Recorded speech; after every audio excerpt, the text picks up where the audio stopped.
Hello viewers, আসসালামু আলাইকুম। কনকনে শীতের রাতে আমরা সবাই বের হয়ে পড়লাম। বিশেষ করে ঢাকা থেকে মামাই আসছে, এর জন্যই বের হয়ে পড়ছি। চলে আসলাম রস নামাইতে। তো আইসেই আমরা সবাই মিলে রস নামানো শুরু করছি।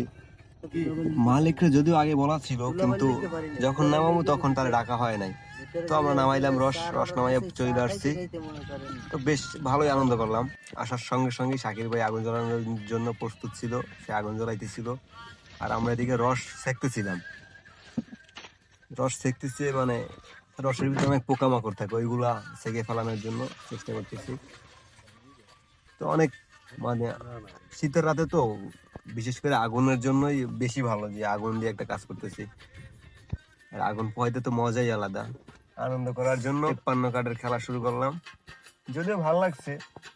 তো রান্না বান্নার সর্বশেষ ঢাকা থেকে যে আগাতো উনি কিন্তু একটা আমাদের চমক দিছে। চমকটা হচ্ছে এই, দুধ নিয়ে আসছে আর বিশেষ করে বন রুটি আছে না, ৫ টাকার রুটি, ওই রুটি গুলা। তো ওই রুটি দিয়া আর পায়েস দিয়া দুধ মিলাই খাইতে যে কি একটা ফিল, মানে যারা না খাইছে তারা বুঝতেই পারবে না। আর আমরাও জানতাম না, যদিও যদিও মামার কারণে, বিশেষ করে এই মামায় যে পদ্ধতিটা দেখাইছে, অসাধারণ একটা পদ্ধতি, ভোলার মতো না। তবে ইনশাল্লাহ আবার হবে দেখা।